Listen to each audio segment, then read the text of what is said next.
কি মুরগির পা খেতে খুব মজা লাগে তাই না? তাই আপনাদের জন্য আবারও মুরগির পায়ের আরেকটা রেসিপি নিয়ে আসলাম। দেখে কিন্তু হাসবেন না। এবং এটা কিন্তু সত্যি অনেক মজার খেতে।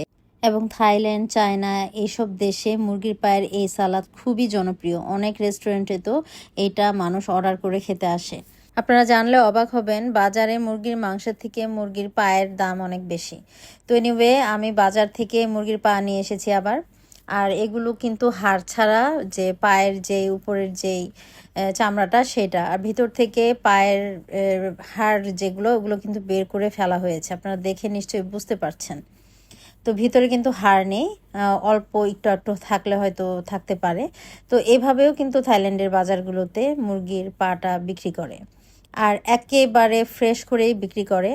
এর আগে যে মুরগির পায়ের একটা রেসিপি দিয়েছিলাম, অনেক আপু কমেন্ট করেছে আমি নাকি মুরগির পায়ের চামড়া ফেলিনি, পুড়িয়ে ফেলতে হয়। অ্যাকচুয়ালি বাজারগুলোতে কিন্তু এত সুন্দর ক্লিন করেই বিক্রি করে। তো আপনাদের দেখানোর উদ্দেশ্যে আমি একটু দেখিয়ে দিলাম। বাজার থেকে সরাসরি এভাবে কিন্তু আমি কিনে নিয়ে এসেছি। তারপর এগুলোকে বেশ ভালোভাবে আমি 4-5 বার পানি পাল্টে পাল্টে ধুয়ে নেব, ঠিক আছে। আর এখানে মোটামুটি 250 থেকে 300 গ্রামের মতো আমি চিকেন ফিট নিয়ে এসেছি। চুলায় একটা সসপ্যানে আমি সামান্য একটু পানি দিয়ে দিয়েছি, তাতে দিয়ে দিলাম 1 টুকরা লেবু।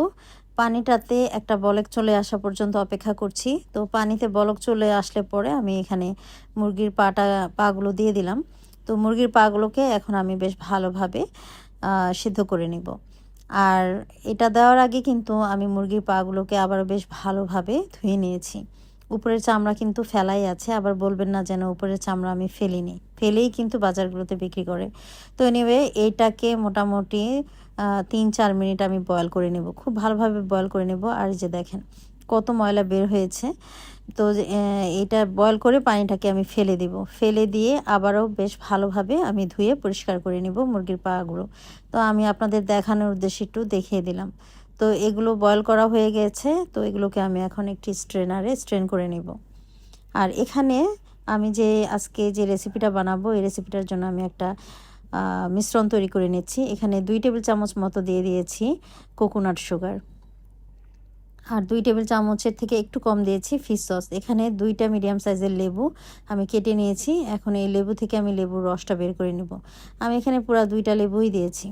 যেহেতু কোকোনাট সুগার, আমি একটু চামচের সাহায্যে বেশ ভালোভাবে মেল্ট করে নিলাম। তো মিশ্রণগুলোকে আমি বেশ ভালোভাবে মিশিয়ে নিচ্ছি। আর এখন এখানে আমি দিয়ে দিলাম 1 চা চামচের থেকে একটু কম দিয়েছি রসুন, একদম কুচি কুচি করে কেটে দিয়েছি রসুন কুচি। আর এখানে 5-6টা লাল মরিচ আমি একটু থেতো করে তারপর ছোট ছোট করে কেটে দিয়েছি ঝালের জন্য। এখানে অনেকেই কিন্তু থাইরা বিশেষ করে অনেক ঝাল খায়, তো আমি মোটামুটি ঝাল দিয়েছি। আর ওই যে সিদ্ধ করে রাখা মুরগির পাগুলো দিয়ে দিলাম। 2টা মিডিয়াম সাইজের টমেটো একটু স্লাইস করে কেটে নিয়েছিলাম, সেটা দিয়ে দিলাম। একটা মিডিয়াম সাইজের পেঁয়াজ কুচি দিয়ে দিলাম, পেঁয়াজ পাতা কুচি দিয়ে দিয়েছি। আর এটা দিয়েছি চাইনিজ ধনিয়া পাতা। ব্যাস, এখন সমস্ত মিশ্রণগুলোকে একসাথে বেশ ভালোভাবে আমি মিশিয়ে নিচ্ছি। চাইলে এখানে হাত দিয়ে মিশিয়ে নেওয়া যায়, তো আমি চামচের সাহায্যে সব কিছু একসাথে মিশিয়ে দিচ্ছি। এই সালাডটা খেতে কিন্তু খুব মজা। থাইরা এই সালাডটা খেতে বেশ পছন্দ করে, যেহেতু টক ঝাল মিষ্টির সমন্বয়ে এই সালাডটা টক মিষ্টি স্বাদের হয়, খেতে বেশ ভালো লাগে। আর মুরগির পাটা একটু ক্রাঞ্চি ক্রাঞ্চি লাগে, এই জন্য থাইরা এটা খেতে বেশ পছন্দ করে। এটা থাইরা সাধারণত এমনি এমনিই খায়, কোনো কিছুর সাথে এটা সার্ভ করার প্রয়োজন নেই। এটা এমনি খেতেই থাইরা পছন্দ করে। আপনি চাইলে সাদা ভাত দিয়েও খেতে পারেন, অথবা এমনি সালাদ হিসেবেও খেতে পারেন। খেতে কিন্তু বেশ মজা। যদি ডিফারেন্ট কিছু ট্রাই করতে চান, এই রেসিপিটা ট্রাই করে দেখতে পারেন। রেসিপি ভালো লাগলে শেয়ার করে দিতে পারেন।